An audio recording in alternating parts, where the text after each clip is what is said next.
আমার আজকে মানে প্রথম থেকে আমরা সকালবেলা থেকে যে নিউজ পাচ্ছিলাম যে গেরুয়া জ্বরে আক্রান্ত হচ্ছে পশ্চিমবঙ্গ এবং একেবারে ধূলিসাৎ হয়ে যাচ্ছে তৃণমূল কংগ্রেস। এবং আমরা বারবার করে বলেছিলাম, বিশেষ করে আপনিও বলেছিলেন যে তৃণমূল কংগ্রেস এইবার রাজ্যে আসতে পারছে না, এবং অঙ্ক বলছিল, যেটা আমাদের প্রেডিকশন ছিল, বারবার করে আমরা যেটা বলার চেষ্টা করেছিলাম যে অঙ্ক বলছে যে বিজেপি আসছে এটা এই রাজ্যে। তো আজকের এই যে সকাল থেকে নিশ্চয়ই আপনিও দেখেছেন বিভিন্ন চ্যানেল থেকে শুরু করে বিভিন্ন সংবাদ মাধ্যমে, এবং যেভাবে গেরুয়া ঝড়ে মানে উড়ে যাচ্ছে তৃণমূল কংগ্রেস, তাতে করে মানে কি বলবেন? প্রথম কথা বলবো, আমি দিল্লি গেছিলাম। দিল্লি থেকে এই কিছুক্ষণ আগে এখানে এসেছি। তা প্রথম এটা কোনো বিরাট কিছু ব্যাপার নয়, কারণ এখানে যে মা মাটি মানুষের সরকার বলেছিল, মানে মা ফর মর্দাঙ্গিনী, ম ফর মর্দাঙ্গিনী, ম ফর মানে মাতব্বরিতা, আর ত ফর তাজুনি, আমি প্রথম থেকেই বলে এসেছি। আর এঁচড়ে পাকা ভাইপো, এদের কথা আমি প্রথম থেকেই বলে এসেছি। আর এখানে যেহেতু নির্বাচন commission, Kolkata police, Bengal police এবং প্রত্যেকেই চেয়েছিল এটা পরিবর্তন হোক, কেননা কেউ পায়নি ভাতা। আর ওই মানে মানে ১,৫০০ টাকা, ১,০০০ টাকা, আর মানুষের কাছে আমলারা যে আজকে দেখুন, আমি যে কথাগুলো প্রেডিকশন করে বলেছিলাম, সেই প্রেডিকশন অনুযায়ী মিলে গেছে। কেননা আমি বলেছিলাম 202, 3 অথবা 4 এই রাউন্ড ফিগারের মধ্যে থাকবে। এখনো পর্যন্ত কাউন্টিংয়ে ১৯৭ প্লাস দেখাচ্ছে, ৯৭টা অলরেডি জিতে গেছে। আর এখনো এই যে আমি 3-4টে যেটা বলেছি, সে 3-4টেও জিতে যাবে। কেননা বলছি শুনুন, আমি সাদাকে সাদা কালোকে কালো বলতে পারি ভালো, কারণ মা মাটি মানুষ সবার মুখ করেছে কালো। কারণ উন্নয়নের নাম করে মানে কাঁড়ি কাঁড়ি টাকা তুলেছে, আর ওই পোকার ধোকা বাংলার মানুষকে দিয়েছে। প্রতিনিয়তই মানুষের ভুয়ো প্রতিশ্রুতি প্রতিনিয়ত চলেছে। প্রত্যেক মানে বিচারক থেকে আরম্ভ করে বিচার মণ্ডলী প্রত্যেককে মানে অতিষ্ঠ হয়ে গেছে। আর সাংবাদিকদের ওপর যে পরিমাণ নিগ্রহ করেছে, আমরা প্রথমেই বলেছি সংবাদ আবির্ভাব বাংলার এর প্রভাব ফেলবে।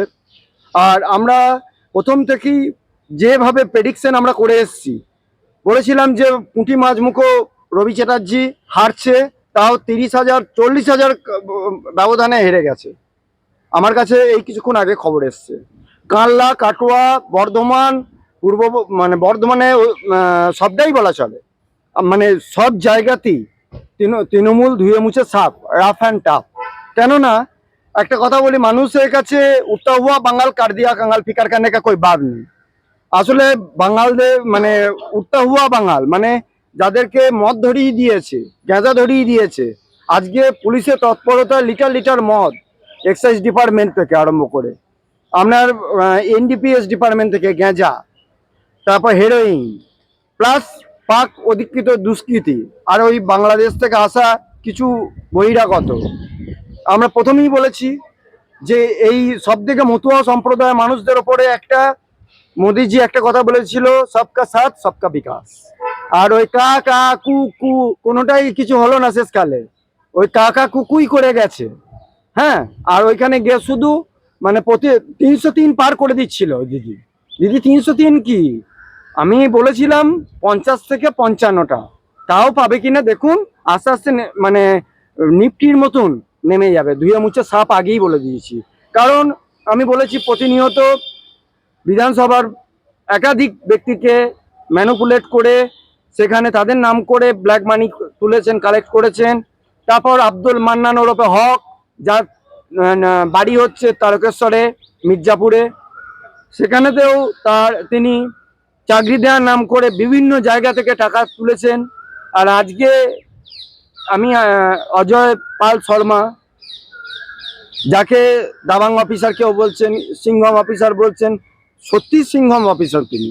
তা না হলে চোরের মতন ওর যে হারমাত বাহিনীগুলোর, তৃণমূলের যে হারমাত বাহিনীগুলো আছে, তারা ভয়ে পালাচ্ছে, অন্ধকারে আসছে। Why? Please tell the reason of cause. প্রথম কথা।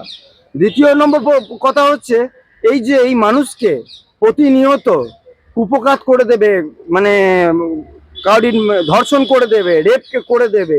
আজকে অভয়ার মা জিতে গেছে পানিহাটিতে, ৬,০০০ কত ভোটে সামথিং ভোটে লিড করেছে। তাহলে আমি একটা কথা বলছি, সৃজিত বসু হেরে গেছে, চন্দ্রিমা ভট্টাচার্য হেরে গেছে, হারার কারণটা কি? এরা লিপস্টিক মেখে সব জায়গাতে মনে করে বয়সটা তো হয়েছে, বয়সের সাথে সাথে তাল মিলিয়ে চলার দরকার। ওরা তাল মানে বেতাল হয়ে গেছে, আর ওখানে গিয়ে কিছু হারমাত বাহিনী নিয়ে গিয়ে ঝামেলা করার চেষ্টা করেছে।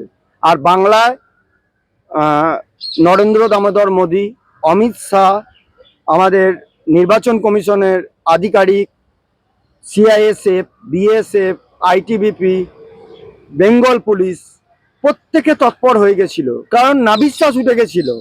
যারা আচ্ছা, বালি মাফিয়া, এখানে একটা- মদ একটা- মাফিয়া, এখানে একটা তাদের ক্ষেত্রে এখানে একটা প্রশ্ন করব, যেটা হচ্ছে দিদি আমরা সহযোগিতা করেছে। 3.5 বছরের জেল খাটা আসামি একজন হচ্ছে কুণাল ঘোষ, তিনি 10,000 ভোটের উপরে লিড করছেন এখনো পর্যন্ত, যা খবর আছে তিনি শুনুন, করছেন। কুণাল ঘোষ বলা শুনুন একটা কথা বলি, কুণাল ঘোষ 10,000 ভোটেই লিড করুক আর 50,000 ভোটেই লিড করুক, আবার জেলে যাবে, এটাই আপনাকে আমি কনফার্ম করলাম, কারণ আমি আগে প্রেডিকশন করে কনফার্ম করি। কারণ ও অনেক ও বলে নয়, ওদের যিনি মুখপাত্র অভিষেক বন্দ্যোপাধ্যায়, উনিও রাষ্ট্রদ্রোহিতা কথাবার্তা বলেছেন। আগে ওই এঁচড়ে পাকা ভাইপোকে আগে জেলে ঢোকানো দরকার, আর তার মাটাকে জেলে ঢোকানো দরকার, তারপর বিচার করা দরকার। কারণ এরা দুজনেই আসল কালপিট। দেখবেন আজকেই হয়তো ফ্লাইট ধরে বেরিয়ে পালিয়ে গেছে, ঠিক পালিয়ে যাবে, বাংলাদেশে পালাবে, না হলে কোথাও অন্য কোথাও পালিয়ে যাবে, আউট অফ ইন্ডিয়া। ইন্ডিয়ার বাইরে ওরা পালাতে বাধ্য। মানে আরে বলছেন কুণাল অভিষেক ব্যানার্জি পালিয়ে যাবে বলছেন। অবশ্যই। আর অভিষেক ব্যানার্জির মা বলতে মানে কাকে বলতে চাইছেন? কাকে আবার, ও তো নিজের বাবার পরিচয় দিতে পারে না, ও তো সব সময় কোনোদিন মানে ফ্রন্টে বাবা দেখেছে? ও অভিষেক মানে অমিত শাহকে বাবা, মানে অমিত শাহর বাপ তুলে কথা বলেছেন। আমাদের যিনি আজকে স্বরাষ্ট্র দপ্তরে একজন মানে মান্যবর ব্যক্তি, তার বাপ তুলে কথা বলেছে। সাংবাদিক মানব গুহ, সে ওখানে ভোট প্রচারে গেছে।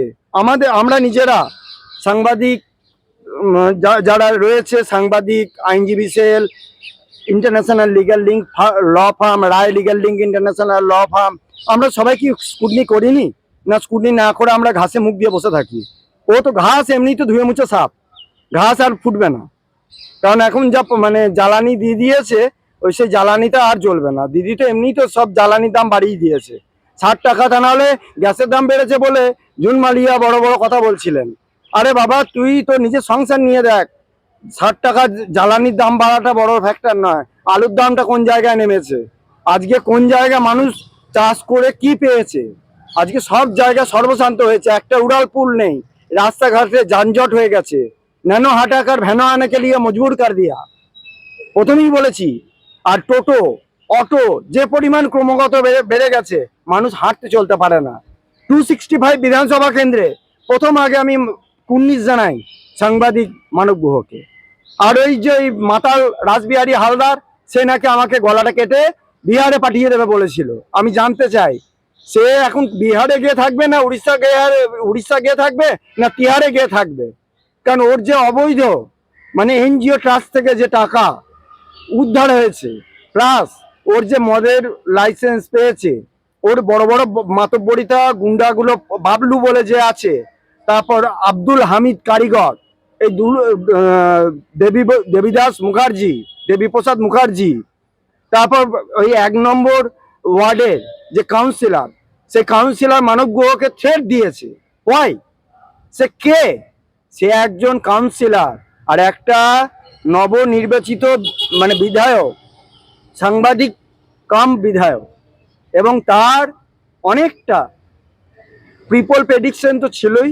আর আমাদের ওখানকার মানুষরা লাস্ট বলেছিল যে কত হাজার ভোটে লিড করতে পারবে, আমরা তখন বলেছিলাম 14,000 প্লাস।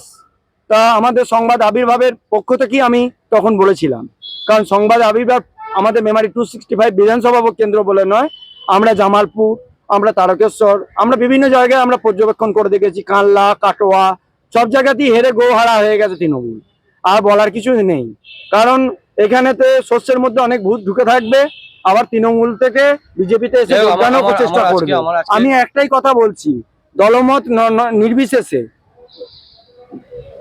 ভারতের যে সংঘবদ্ধতার মধ্যে যে রাষ্ট্রীয় স্বয়ংসেবক সংঘ, সে RSS এর নিয়ম মানে মেনে চলে ওই তৃণমূলের যে চোরচাপটা মালগুলো আছে সেইগুলোকে আগে বহিষ্কৃত করে দেওয়া দরকার। আর যদি আবার কেউ ঢুকতে চায় ফ্রেশ অ্যান্ড ফেয়ার, আমাকে একাধিকবার গুলিতে আঘাত করেছে, আমাকে একাধিকবার ডায়ার সিকোয়েন্সে মেরেছে, তার প্রতিকার আমি পাইনি। আমাকে কখনো চোর বলা হয়েছে, কোনো সময় চিটিংবাজ বলা হয়েছে, কখনো ধাপ্পাবাজ বলা হয়েছে। আমি কোর্টের ডেকোরামে কোর্টে কাজ করি, কোর্টের অফিসিয়ালি কাজ করি, অফিসিয়াল কেসেতে সব কটা কেসেতেই যুক্ত হয়েছি, আর সব কটা বেঞ্চেতেই আমার নাম আছে। আর সেখানে রাসবিহারী হালদার, তারপর ওই দুটো তিনটে নেতা আছে, তারা আমাদের নামে অনেক মানে আমাদের নাকি কোনো ফান্ড নেই, আমরা টাকা লোটার জন্য বসে রয়েছি। যেখানে আমরা টাকা না নিয়েই কাজ করেছি, সেখানে মানুষের পাশে গিয়ে দাঁড়িয়েছি, সারাক্ষণ সবাইকে উপকার করে বেরিয়েছি, কিন্তু আমাদের সর্বশেষে মানে ভিজে মাটি ছাড়া করে ছেড়ে দিয়েছে। আমার নিজের জায়গাটা নাকি আমার নিজের নয়, তৃণমূলের জায়গা, এই এখন মানুষ রটিয়ে বেড়াচ্ছে। এর থেকে আর কি বলবো।